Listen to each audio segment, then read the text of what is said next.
Le judaïsme ne considère pas la gentillesse ou le chesed en hébreu comme une vertu optionnelle. Il exige plutôt des actes de bonté.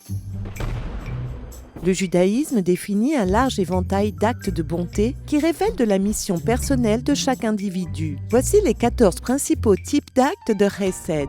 1. L'aide aux pauvres. Une aide financière est accordée de manière individuelle et par le biais de fonds de dons communautaires. 2. Donner à manger à ceux qui ont faim. Contrairement aux demandes d'aide financière, où la loi juive considère qu'il est prudent de vérifier la validité des demandes, nous proposons immédiatement de la nourriture à ceux qui cherchent à calmer leur faim. 3. Prêter de l'argent. Un prêt pour aider un autre juif doit toujours être sans intérêt. Le Talmud souligne l'avantage des prêts. Alors que la charité et la générosité envers les nécessiteux, les prêts sont une forme de bonté envers les riches comme les pauvres. 4. Libérer les otages. Délivrer un individu de la captivité ou de l'esclavage est l'une des formes les plus élevées de chesed. 5. Faire preuve d'hospitalité. Dieu attend de nous de fournir à nos invités de la nourriture, des boissons et un logement, que nous les mettions à l'aise et que nous les accompagnions lorsqu'ils partent. 6. Visiter les malades. Nous devrions prendre soin des malades, mais aussi prier pour eux.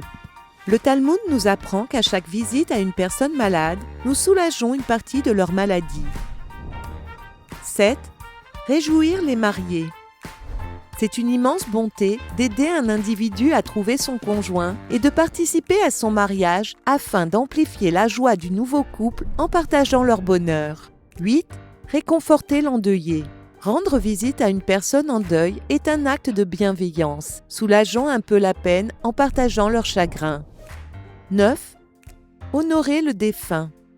Dans la Torah, prendre soin du défunt est qualifié de véritable bonté, car le bénéficiaire ne peut pas rendre cette faveur. Il s'agit d'assurer un enterrement digne et approprié, ainsi que d'assister aux funérailles pour accompagner le corps dans son dernier voyage.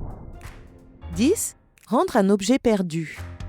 La Torah exige que celui qui trouve un objet doit essayer de retrouver son propriétaire et de le lui restituer. Nous devons également nous efforcer d'éviter la perte de la propriété d'autrui. 11. Apporter une assistance routière. La Torah nous dit que si nous voyons l'âne de notre ennemi qui s'accroupit sous sa charge, nous devons certainement lui donner un coup de main. On nous demande en effet de nous arrêter sur notre chemin pour offrir une aide aux autres voyageurs, y compris ceux que nous n'aimons pas vraiment. 12. L'éducation des enfants. L'éducation est la bonté spirituelle envers la jeunesse, mais aussi envers notre nation entière, car l'éducation juive est essentielle à la communauté juive. 13. Enseigner la Torah. Sans doute la bonté la plus significative est de faire découvrir aux autres leur raison d'être, leur mission de vie. 14. Encourager le développement spirituel. La Torah nous demande de nous aimer les uns les autres, autant que nous-mêmes, et de ne pas penser uniquement à soi. Le progrès spirituel des autres doit être aussi important que le nôtre, et cela fait preuve de bonté. Comme nous l'avons vu, il existe de nombreuses opportunités dans tous les domaines de la vie. Un acte de bonté fait toute la différence au monde, créant un monde plus chaleureux et bienveillant.